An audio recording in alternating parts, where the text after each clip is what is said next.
Let's go over to my first guest, because we got that Ulez situation where a hooded figure, a bunch of vigilantes are cutting down cameras illegally. We do not condone that, but we understand the feeling. Let's have a look at this video. There they go. There he goes. Climbing up the traffic light, isn't it there? So the Ulez sign is there. And I believe he uses a sort of wire cutters, and he's got a kind of a drill. Keep going. This is exclusive to talkTV. You can only see it here. So there we go. He's deep in the process of removing this camera right there. This is happening in the Bromley area. As I say, we do not condone this behaviour. However, I think people do understand the depth of feeling that Khan's Ulez expansion scheme has brought about with many people. This is a scheme, he says, is to get clean air into all of London. London's air has never been cleaner, and in the outer boroughs like Bromley, it's very clean. So what he's actually doing is raising money. It's nothing to do with clean air. Everybody knows that. Let's go over to my first guest, Deputy Comment Editor at The Telegraph, Annabelle Denham. Hello, Annabelle. Hi, Kevin. So you saw that video there. Let's talk about Ulez in just a second. I have to read a statement from the police. You're on a newspaper. You'll understand this. They have to have their right of reply. Detective Superintendent Daniel Smith, whose officers are leading the investigation into Ulez vandalism, said, "We have been proactively targeting those we suspect of causing or seeking to cause damage. We are carrying out a thorough investigation, and this includes gathering CCTV, speaking to potential witnesses and following up active leads. We are also working with Transport for London to prevent further offences in the future." The thing is, Annabelle, as I say, can't stress enough, no one is condoning breaking the law. But this is an indication of the depth and the strength of feeling among Londoners, long-suffering Londoners, who just feel that this mayor will not listen to us. Whatever we do or say, he says, clean air, clean air. Thousands of people are dying because we haven't got clean enough air. You know, he's just plucked that out of the ether. There is no evidence that thousands of Londoners are dying because of air pollution. So he just imposes like a tyrant, like a dictator. And this is an inevitable result of it. People are going to take direct action. Meanwhile, fascinatingly, all but one of the boroughs, the local councils, who lost that lawsuit against Khan last week when they tried to stop his expansion scheme, so they failed in that endeavour, have now said they're not going to put the Ulez signs up. And it's a loophole that Khan and his mob didn't spot. They've got no jurisdiction to force them to put these signs up. Without the signs, the Ulez scheme cannot work. You cannot have motorists just driving into Ulez scheme areas unaware that it's there. You have to tell them, you have to alert them. So Khan is in a real mess here. He is. He's in a real bind, and a position that I doubt he expected he could possibly be in. But Uxbridge, like we've said before, was essentially a referendum on Ulez, and the Tories somehow managed to hold on to the seat, and that's forced an immense amount of tension, a bit of a conflict between Starmer and Sadiq Khan, and it's really underscored just how unpopular this measure is. You know, we often talk about a war on motorists, and when you see vigilantes, people going out and albeit performing acts that you or I would not condone, you really do start to feel as though there's this battle underway, that people are fighting back against a measure which, certainly if you live in outer London, you feel is undemocratic and has been forced on you. Now, if you're in zones 1 and 2, perhaps you support measures like low traffic neighbourhoods or Ulez, because the public transport network is so comprehensive. It's so easy to get around by tube or by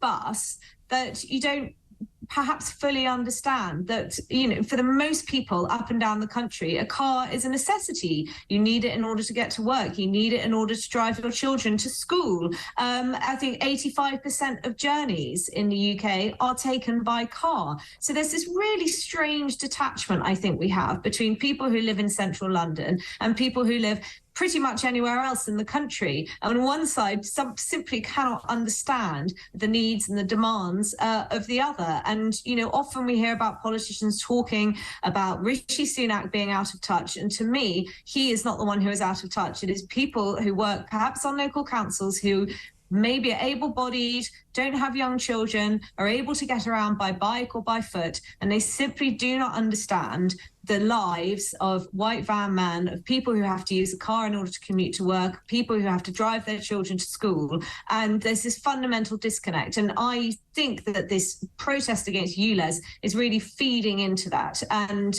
it cannot end well, this war on motorists. Yes, it's a war on motorists. In response to this video, we at talkTV got in touch with the Mayor's office and we got back a load of old claptrap about clean air as usual. I will not back down. I've got to bring clean air to this city. Thousands are dying. There's no evidence that thousands are dying. If nothing else, can't we persuade this mayor that we're not going to put up with him telling us lies to support his scheme? He says thousands are dying because of air pollution in London. Prove it. Where are you getting this statistic from? It is nonsense.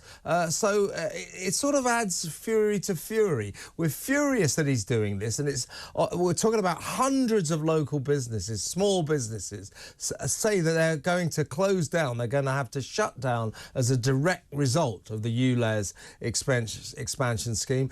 And, of course, old people, often disabled people who can't get around that well, who sort of do tend to have older cars because they look after them, unlike we younger people. They can't even get to the shops, their local shops, without paying £12.50. They can't afford it. This policy is unfair and it's dictatorial and it's tyrannical, and Khan has made a nightmare for himself, and thank God for that. He deserves it. Yes, that's right. It is a nightmare and it is grossly unfair and it's regressive. It's hitting the poorest people living in London the hardest. It's hitting, as we say, local businesses, people who need to drive their children around and cannot do so or get their children around by any other means. It's unpopular on so many levels. And like you say, air quality in London has improved significantly over the last few decades. And it's hard to believe that this Ulez expansion into outer London, where you're going to see a slight perhaps reduction in the use of those higher polluting vehicles, is going to have any real perceptible impact on air quality and therefore on health data. So I agree that these figures really ought to be scrutinised. Now, Khan clearly sees this as his legacy. It is his hope that he will be viewed in the future, perhaps by historians, as the London mayor who was able to significantly reduce, say, the number of children suffering from asthma in London. Perhaps he thinks it plays very well with a portion of those living in London, the types of people who will vote him into office again in 2024. Let's see what happens when we go to the polls next year, when Sadiq Khan is put up against Susan Hall, who has made her own feelings about Ulez pretty clear. And let's see whether it is enough of a wedge issue, whether it is enough of an emotive issue for people actually to turn away from Sadiq Khan and say, we've had enough of this. We don't want this war on motorists. We would like to have the individualism, the freedom, the convenience that comes with owning a car. And we're simply not willing to support a mayor who is clamping down on that. So we'll see what happens there. But one thing is clear, Sadiq Khan blew this financial hole in TfL's budget early on in his tenure in order to rally up more support. And he's been making up the shortfall ever since. Now, it's true that it was exacerbated by lockdowns, but let's not forget that the London mayor himself was actually in favour of keeping restrictions in London in place for longer, things like face masks that might have put people off commuting using TfL services. And he's trying to make this up, obviously, with Ulez. It's bringing in money, into the mayor's coffers, not his personal coffers,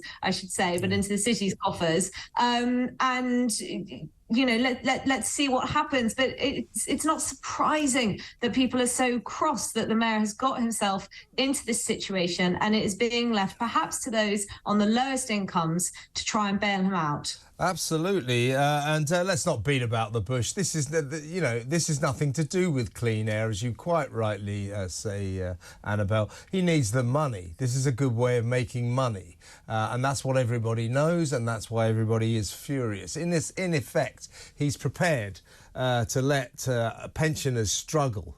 To have to pay £12.50 to go down to the shops to get their weekly supplies, to businesses to go broke because they can't afford this massive daily fee. He's prepared for all that to happen so he can raise some money and try to pull Transport for London out of the financial abyss that he personally, his administration, plunged it into. This is an attempt to cure the effects of his own incompetence. It really, really is. I'd like to talk about this all day, Annabelle, but we better move on to another topic. The effect of the interest rate rise yesterday continues apace. The Chancellor, Jeremy Hunt, today said we are now trapped in a cycle, a vicious cycle, if you like, of very low growth. And we are also being told that interest rates will have to stay high possibly for the next 15 years. Or rather, will have to stay high for years to come after the base rate rose to a 15-year high. This is the Bank of England once again telling us this. Why is the governor of the Bank of England, Andrew Bailey, still in his job? Any thoughts on that? Is there any reason he's still there? This is all his fault. If he'd have raised interest rates at the right time a couple of years ago when America did, we'd be in good shape. He didn't. He refused. And now, for 14 months in a row, he's had to raise the rate, and it looks like it's going to carry on. He's responsible for this. Why is he still in his job? Many people, I think, are now asking that question, and whether the Monetary Policy Committee is currently fit for purpose. What we've ultimately had, Kevin, is a 15-year experiment in ultra-low interest rates, and that's caused all of these perverse effects. So it's created asset bubbles, it's deterred people from saving. There are a lot of young people now for whom saving is an alien concept because interest rates have been held artificially so low for such a long time. And then we went into the coronavirus pandemic and we shuttered the economy, plunged it into the deep freeze. The government started printing money, borrowing money. The Bank of England started printing money on an absolutely massive scale. We think that the pandemic cost over £400 billion. So the money printers in the Bank of England were worrying like crazy. There was a massive increase in the broad supply of money.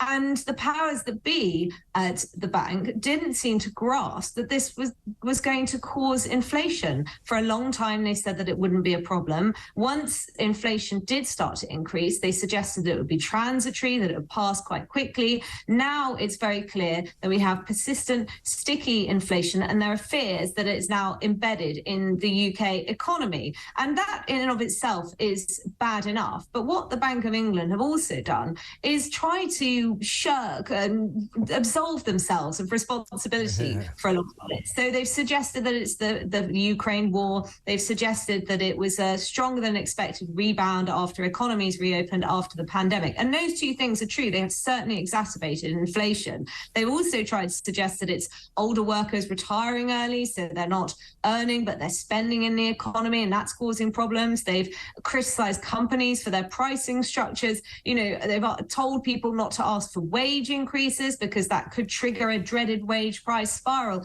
And ultimately, what they haven't really done is come out and say that they've slept at the wheel. They didn't realise that inflation was going to be a problem. They were too slow to raise interest rates, although they were quicker than some other Western central banks. But what they did was raise them so timidly. And the problem that the Bank of England now has is that it's lost all credibility. So when it raised interest rates yesterday, it didn't really have any choice but to do so. That was what everybody was expecting them to do. And they weren't didn't feel that they were able to do anything different, because they need to manage expectations. They need to restore that credibility so that people will believe that inflation will come down, and therefore they will change their spending behaviours accordingly.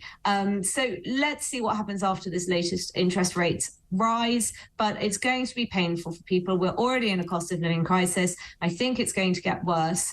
It's not going to get better for the foreseeable, certainly not until next year. And there's a risk now that the Bank of England has overcorrected.